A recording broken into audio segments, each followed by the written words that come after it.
আমাদের এই ভূমিগুলোতে লুটপাট চালিয়েছে, কলোনিয়াল আগ্রাসন চালিয়েছে, তারা তাদের আইন তাদের ব্যবস্থা আমাদের উপর চাপিয়ে দিয়ে গেছে। সারা বিশ্ব জুড়ে তারা যুদ্ধ চাপিয়ে দিয়েছে, তারা পারমাণবিক বোমা আবিষ্কার করেছে, তারা গণহত্যা চালিয়েছে, ভিয়েতনামে, সিরিয়ায়, আফগানিস্তানে, ইরাকে, ইয়েমেনে।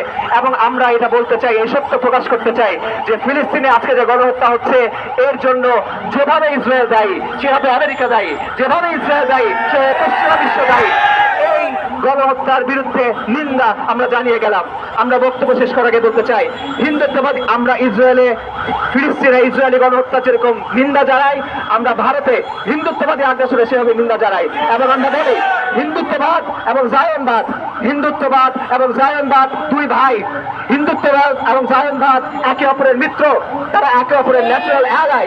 এবং তারা পুরো বিশ্ব জুড়ে মুসলিমদের বিরুদ্ধে চক্রান্ত করছে, তারা বাংলাদেশের বিরুদ্ধে চক্রান্ত করছে। যেই প্রমাণ হলো এই বক্তব্য এবং এই চক্রান্ত বাংলাদেশের মানুষ ইনশাল্লাহ প্রতিরোধ করবে।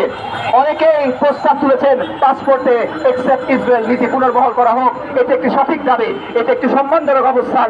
এই দাবি পূরণ করতে হবে, পাসপোর্ট থেকে এক্সেপ্ট ইসরায়েল এই কথা পুনর্বহাল করতে হবে।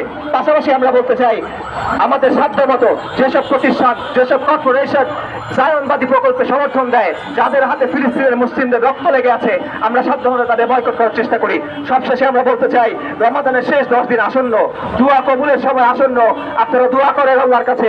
দোয়া কবুলের সময়ে, ইফতারের সময়, সেহরির সময়, তারাবির সময়, তাহাজ্জুদের সময় আল্লাহর কাছে দোয়া করেন, মজলুমের জন্য দোয়া করেন, বিজয়ের জন্য দোয়া করেন, জালিমের বিরুদ্ধে দোয়া করেন, ফিরআউন এবং নমরুদের বিরুদ্ধে দোয়া করেন, কুফরি শক্তি এবং শিরকি শক্তির বিরুদ্ধে দোয়া করেন।